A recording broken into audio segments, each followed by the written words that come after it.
आप सभी साथियों का और विद्यार्थियों का टीचर्स क्लासवे के यूट्यूब प्लेटफॉर्म पर स्वागत है। और आज मैं आप लोगों के साथ टीजीटी पीजीटी के आर्ट विषय के बहुत ही महत्वपूर्ण टॉपिक कला का खडांग के 50 महत्वपूर्ण प्रश्नों पर चर्चा करूंगा। तो चलिए शुरुआत करते हैं। आज का टॉपिक है कला का खडांग और आज का पहला महत्वपूर्ण प्रश्न है, उस प्राचीन ग्रंथ का नाम बताइए जिसमें भारतीय कला के 6 अंगों का उल्लेख किया गया है। तो उस प्राचीन ग्रंथ का नाम है जयमंगला। उस प्राचीन ग्रंथ का नाम है जयमंगला। और जयमंगला कामसूत्र की टीका है। जयमंगला कामसूत्र की टीका है जिसकी रचना पंडित यशोधर ने की थी। आगे इन प्रश्नों पर चर्चा भी करूंगा। पंडित यशोधर ने जयमंगला पर कामसूत्र पर टीका लिखी थी जिसका नाम जयमंगला है। ठीक।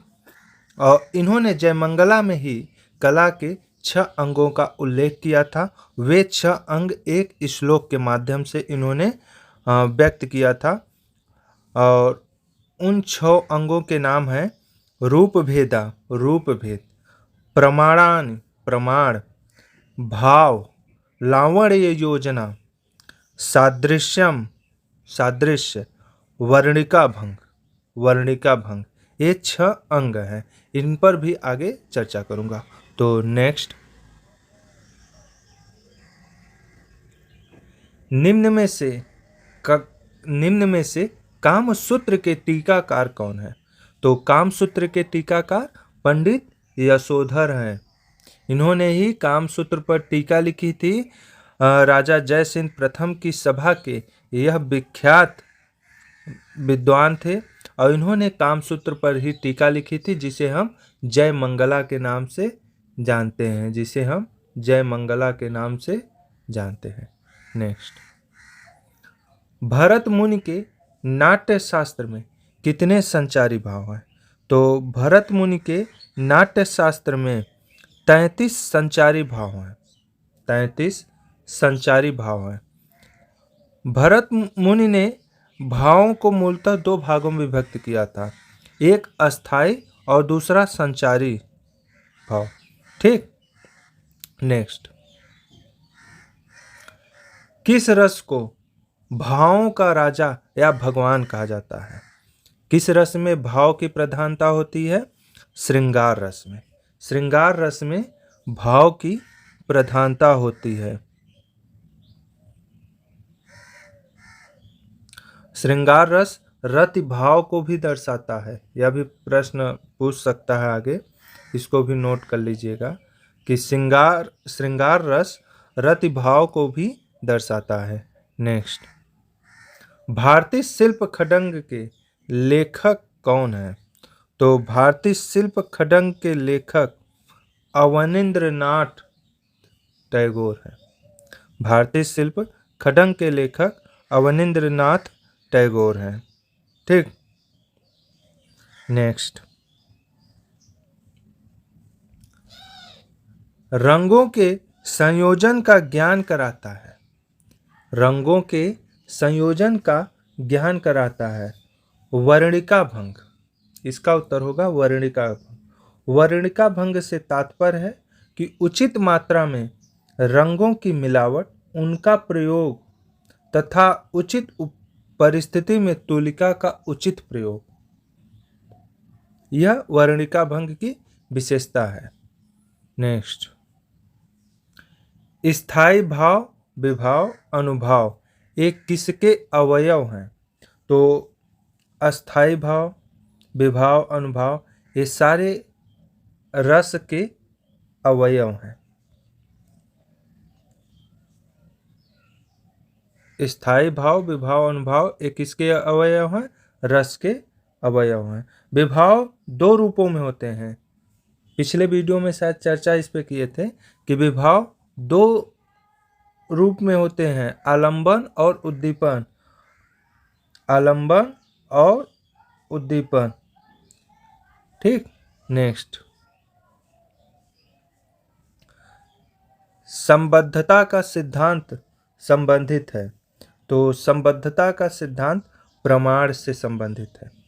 संबद्धता का सिद्धांत प्रमाण से संबंधित है। प्रमाण का अर्थ आकृतियों का ठीक ज्ञान। इसीलिए इसे संबद्धता का सिद्धांत भी कहा जाता है। नेक्स्ट, निम्न में से कौन भिन्न है? निम्न में से कौन भिन्न है?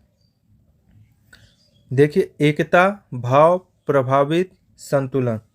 इसमें भाव अन्य तीनों से भिन्न है। यह भाव विचार तथा अनुभूति का संप्रेषण तत्व है, जबकि बाकी सब इसी से प्रभावित है। नेक्स्ट, खड्ग में तीसरा अंग कौन सा है? खड्ग में तीसरा अंग कौन सा है? रूप भेदा, प्रमाणान, भाव, लावण्य योजनम, सादृश्य, वर्णिका भंग इति चित्र खड्ग का। रूप भेदा पहला है, प्रमाणान दूसरा प्रमाण है, भाव तीसरा भाव है, चौथा लावण्य योजना है, सादृश्यम पांचवा सादृश्य है, और छठवां वर्णिका भंग है। तो खड्ग में तीसरा अंग क्या हुआ? भाव। नेक्स्ट, खड्ग में है अंतः सौंदर्य, बाह्य सौंदर्य और सौंदर्य। ये खड्ग के अंग नहीं है। इसमें से सादृश्य जो है यह खड्ग का अंग है। नेक्स्ट, जयमंगला के लेखक कौन है? यशोधर पंडित। इन्होंने ही कामसूत्र पर टीका लिखी थी। नेक्स्ट, ठीक अनुपात, नाप तथा बनावट को कहते हैं। अनुपात और नाप या बनावट का जहां भी जिक्र आए उसका आंख मूंद कर आंसर प्रमाण दे देना। ठीक, क्योंकि प्रमाण ही अनुपात है। प्रमाण का संबंध लंबाई चौड़ाई का आपसी संबंध है, लंबाई चौड़ाई से संबंधित है। तो अनुपात, नाप, बनावट ये तीनों चीजें लंबाई चौड़ाई से ही संबंधित है। तो इसका उत्तर होगा प्रमाण। नेक्स्ट, वर्णिका भंग क्या है? वर्णिका भंग क्या है? वर्णिका भंग विभिन्न रंगों की मिश्रित छाया है। वर्णिका भंग विभिन्न रंगों की मिश्रित छाया है। कला के 6 अंग है, हमने बताया। रूप भेद का मतलब होता है दृष्टि का ज्ञान। नोट कर लीजिए, रूप भेद का अर्थ होता है दृष्टि का ज्ञान। दूसरा होता है प्रमाण का अर्थ होता है ठीक अनुपात, नाप तथा बनावट। तीसरा होता है भाव का अर्थ होता है आकृतियों में दर्शक को चित्रकार के हृदय की भावना दिखाई दे। भाव का अर्थ यही है कि आपने जो चित्र बनाया है उसके हृदय की भावना दिखाए, आपके हृदय की भावना दिखाई दे कि किस भाव से आपने इस चित्र को बनाया है।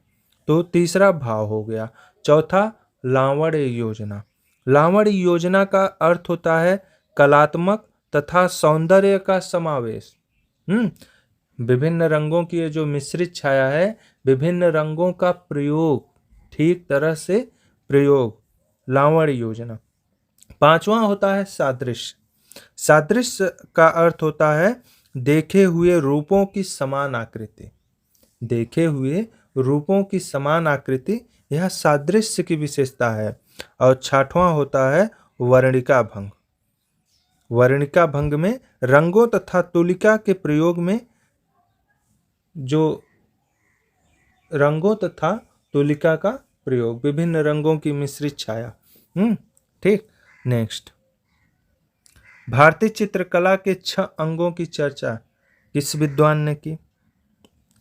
तो 6 अंगों की चर्चा जयमंगला में की गई है। और जयमंगला कामसूत्र की टीका है, जिसे किसने लिखा है? यशोधर पंडित ने।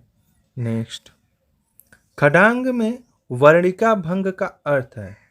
वर्णिका भंग का अभी हमने बताया कि तूलिका तथा रंगों का प्रयोग। ठीक, कि रंगों का किस तरह से आप प्रयोग करते हैं, इसका वर्णिका भंग से ही सीखा जाता है। नेक्स्ट, भारतीय चित्रकला के खडांग में अनुपात को किस शब्द से परिभाषित किया गया है? अनुपात आ गया, तो अनुपात का मतलब होता है लंबाई चौड़ाई, और हमने प्रमाण का भी संबंध लंबाई चौड़ाई से ही बताया, तो इसका सही उत्तर होगा प्रमाण। नेक्स्ट, भारतीय चित्र खडांग में वर्ण सामंजस्य का किस नाम से संबोधित किया गया है? वर्ण सामंजस्य जहां भी आया वहां वर्णिका भंग, क्योंकि यह कलर का बात कर रहा है, रंगों का प्रयोग का बात कर रहा है, तो इसका उत्तर होगा वर्णिका भंग। नेक्स्ट, कला में भाव की भूमिका क्या है? कला में भाव की भूमिका क्या है?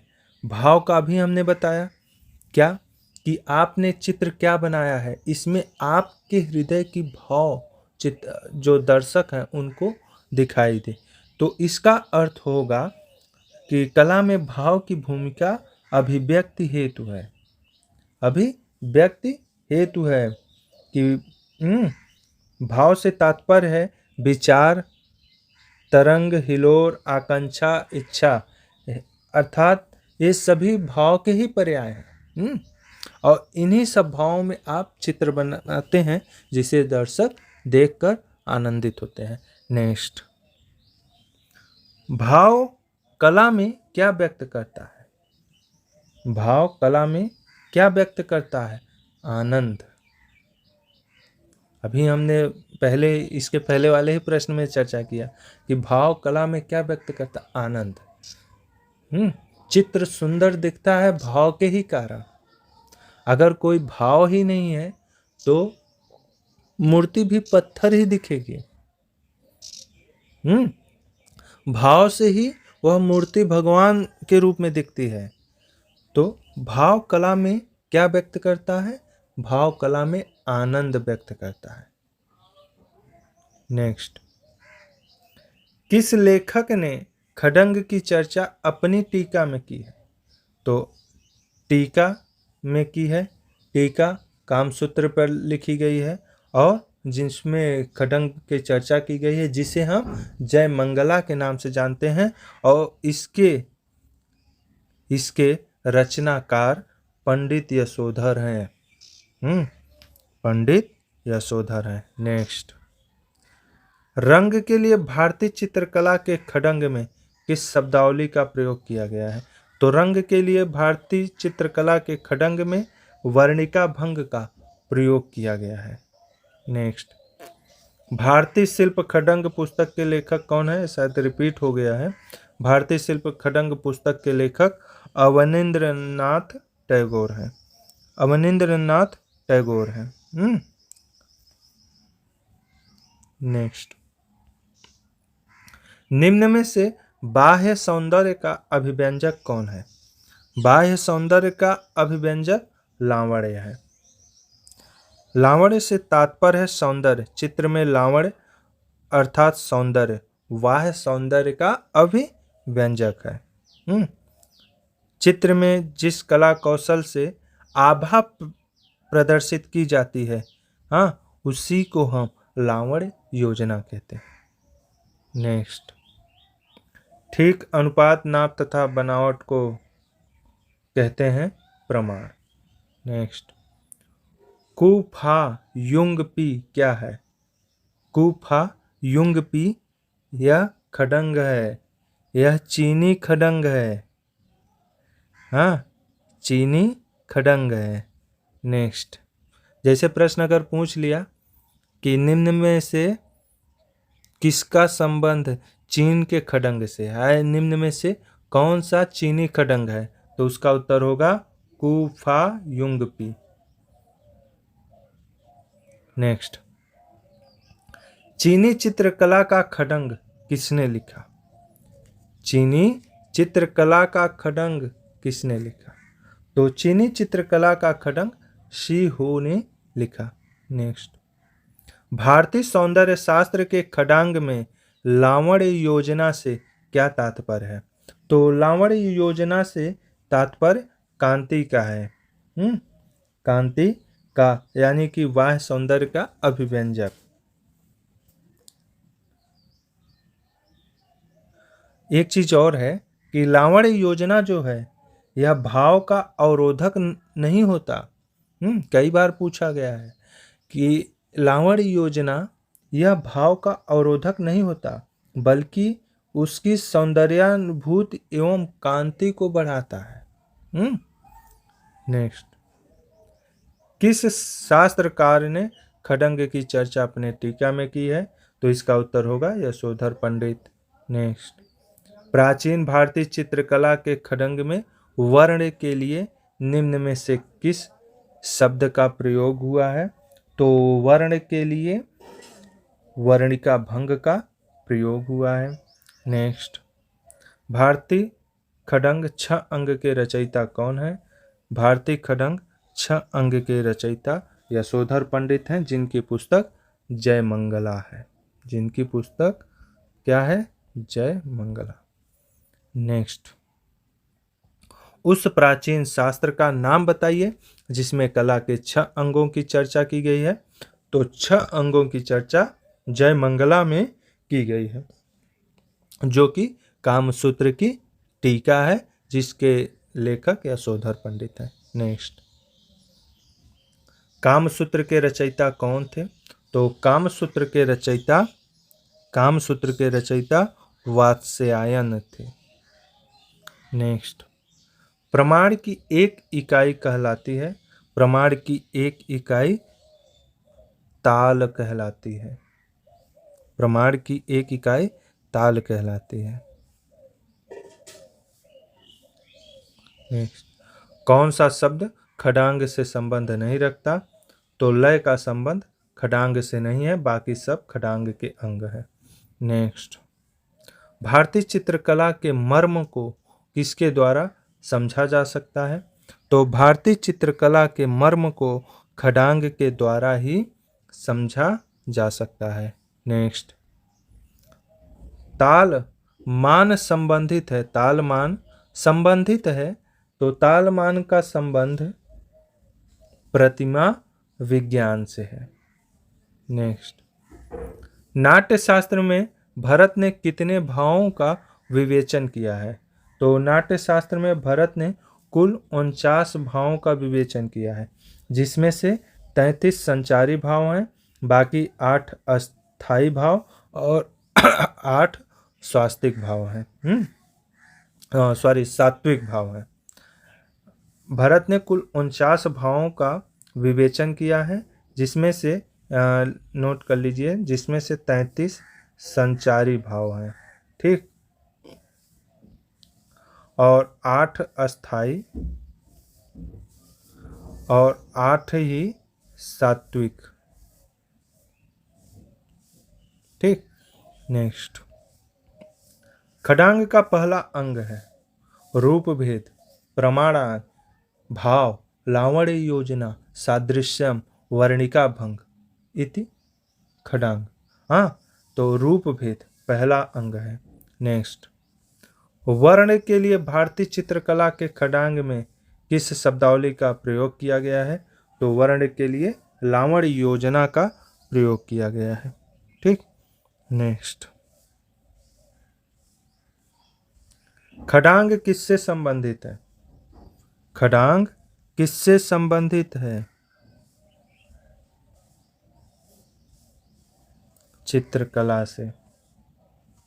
नेक्स्ट, लावण्य योजना का क्या अर्थ है? लावण्य योजना का क्या अर्थ है?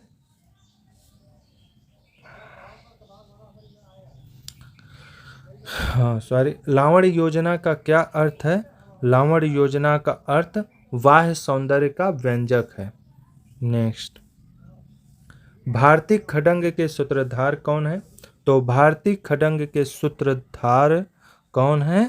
यशोधर पंडित, जिन्होंने कामसूत्र पर टीका लिखी थी, जिसे हम जय मंगला के नाम से जानते हैं। नेक्स्ट, खड्ग के अंतर्गत क्या है? खड्ग के अंतर्गत सादृश्य है, क्योंकि सादृश्य खड्ग का भाग है। बाकी तान, संतुलन, पोत यह खड्ग से संबंधित नहीं है। नेक्स्ट, खड्ग का उद्देश्य प्रयुक्त होता है, तो खड्ग का उद्देश्य ललित कला में प्रयुक्त होता है। व्यवसायिक कला में खड्ग का उपयोग कम होता है, ललित कला में अधिक। नेक्स्ट, भाव कला को क्या देता है? तो भाव कला को क्या देता है? भाव कला को अभिव्यक्ति देता है, अभिव्यक्ति देता है।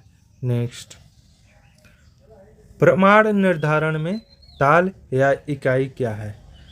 प्रमाण निर्धारण में ताल या इकाई, ताल एक सिर है, ताल एक सिर है।